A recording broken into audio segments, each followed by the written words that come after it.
Hi, my name is Stephen Barnard, and welcome to the first in a series on improvising on the LinnStrument, which is this piece of technology right here, which if you're watching this, you know is a truly amazing instrument to play and opens up sort of vast vistas in terms of what you can do expressively.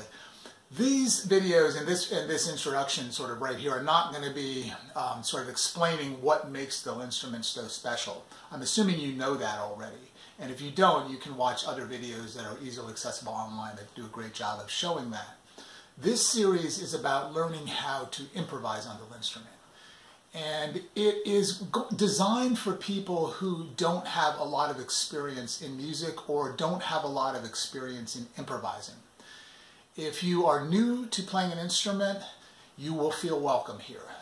If you play an instrument, but you've sort of thought that maybe you can't improvise, that's just something you can't do, I'm hoping you will have a friendly home here as well, because I don't believe that. I believe that if you can talk, you can improvise.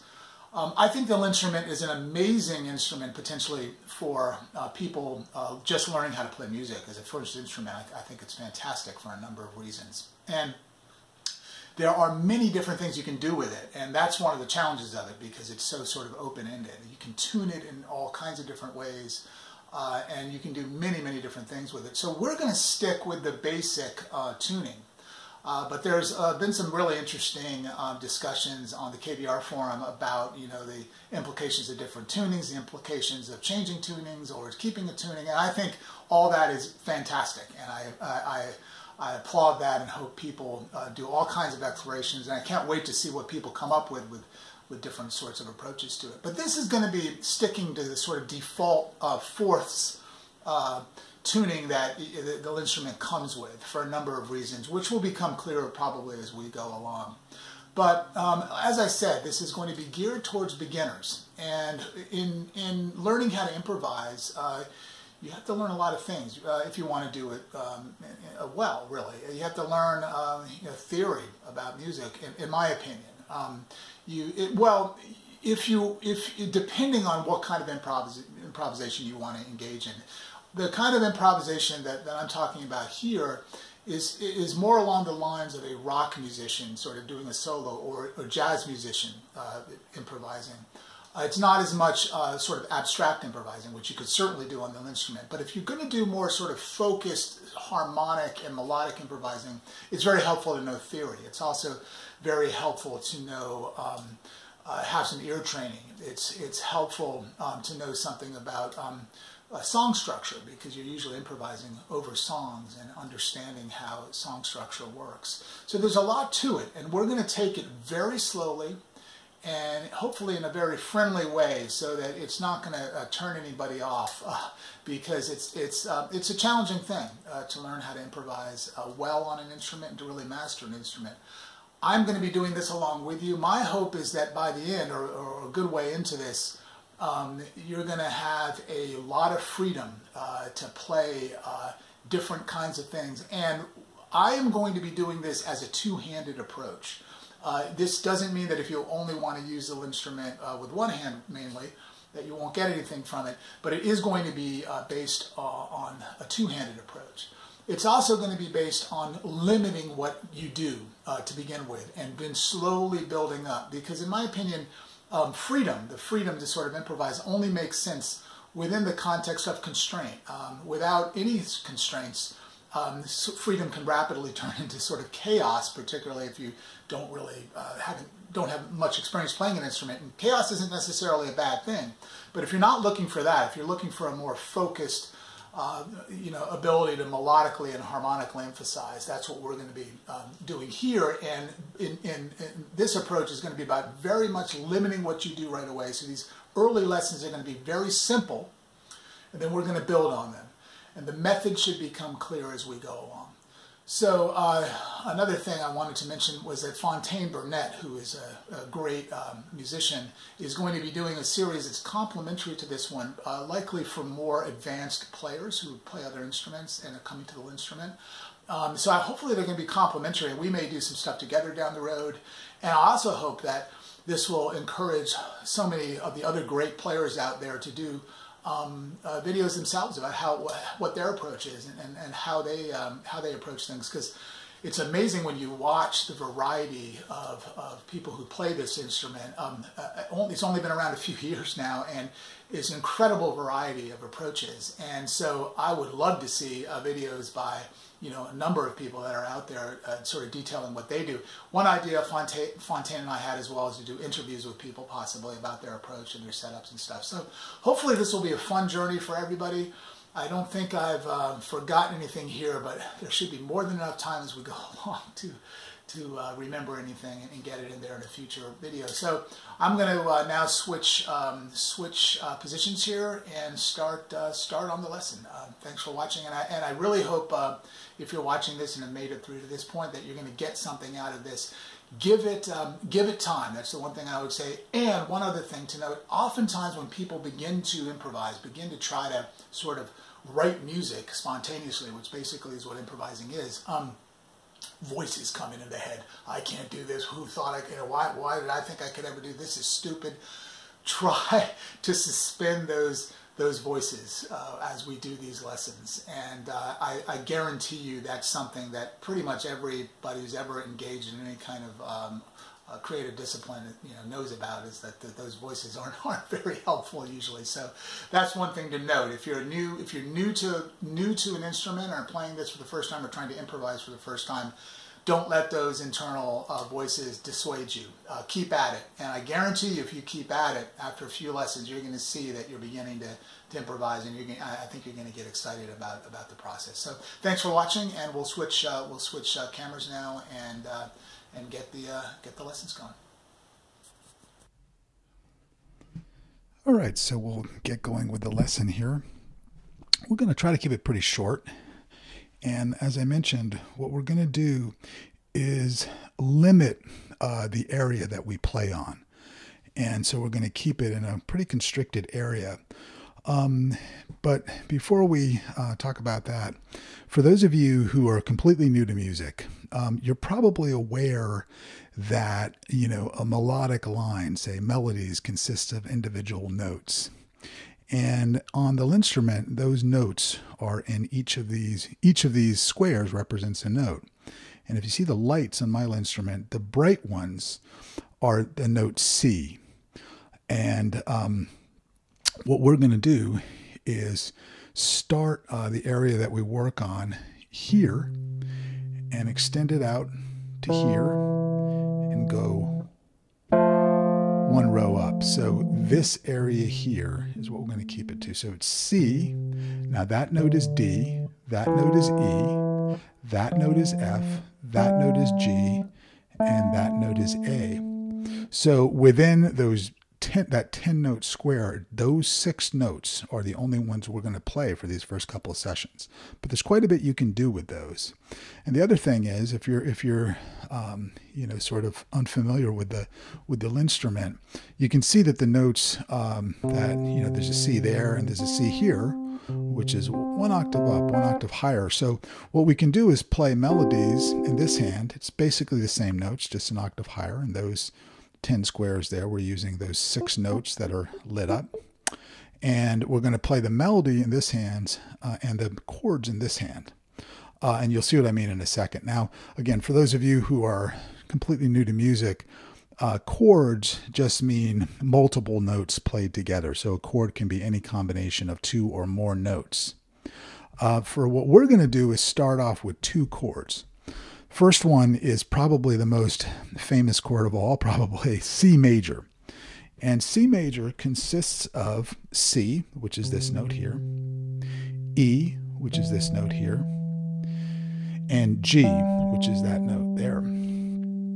And when you play them together, it sounds like this. Now, I play them typically with, I play this chord with my pinky on the C, my middle finger up there on the G on that next row, and sometimes I play it with my index finger and sometimes I play it with my thumb. But I'm going to do the thumb here, and I'll show you why in a second. So what you want to do is just sort of get comfortable with that shape right now. And this may take a little while. You know, it seems, oh, it's an easy shape. It shouldn't take that long, but it can take a while to sort of get that really comfortably under your fingers. Now, the next chord we're going to play is D minor. So D minor in this instance. Now, before I go on, let me just say there are so many different ways you can play C major on the LinnStrument. And that's one of the things that can make it confusing to start. So that's what that's why we're limiting ourselves now and just worrying about this one shape. We're going to get to all the possible permutations as we go along. But for now, it makes sense to stick with one shape, because if you try to memorize a bunch of shapes right off the bat, it doesn't really do you any good unless you have them sort of under your fingers, as we say. So I'm going to go along with you and get these shapes under your fingers really before we move on. And in my opinion, that is really a quicker route to learning and provides a really sort of deep, thorough, kind of physical understanding of what you're trying to play. So again, C major, and what's D minor is the next chord that we're going to focus on. And that consists of D, and in this shape you go up to F there, and you use that A there. So now we've gone C major, and then when you move to D minor, what you do is you move the thumb under, you use that to hit the D, you use your pinky on the F and index finger on the A, so you kind of move the thumb under, pinky up, and index finger over there. You see what I'm doing? So get comfortable just doing that. Now, if you want to use your right hand to make the chords, of course you can. I use thumb, middle finger, pinky for the C. You can certainly use index finger, but I would get accustomed to using the thumb because it makes it easier in a lot of ways to move less. At first, it's a little more awkward. Ultimately, ergonomically, it actually makes sense. So that's the C in the right hand, and the D, again, moving the thumb under, index finger up here, sort of the mirror image, pinky over there. So when the right hand, then you can play them together.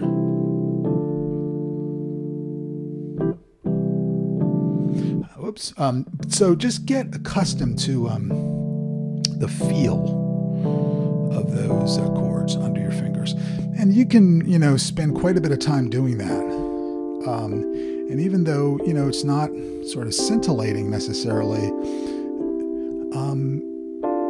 this is the way we kind of train our fingers a little bit at first. Just kind of doing it in a relaxed manner, and just get used to the feel. Doing it for a few minutes as you practice every day. After a week or so, the feel will begin to sort of be ingrained. So now to the improvising. And here, as I said, I'm focusing on two-handed technique. If you're playing with just one hand, one thing you could do is maybe loop the chords, make a loop of this, and then in any kind of rhythm you wanted, and play against that. We will emphasize using a metronome in the future. Right now, we want to keep this as loose as possible just to give you the feeling of beginning to improvise on the LinnStrument. So again, these chords. And what we're going to do now in the right hand is just play those chord tones when we're playing that chord. So by that I mean, if you're on the C, just play the notes that are in the C chord. So when I'm playing this melodic line, I'm going to use my index finger. Sometimes I use my thumb. Typically, I use my thumb most in the chords, and that'll become clear as time goes on. But for purposes of this, I'm not going to use my thumb on these melodies, I think it is a little bit easier to see. So what you want to do is just stick to the chord tone. So in other words, and now as you switch, go to the chord tones for D minor.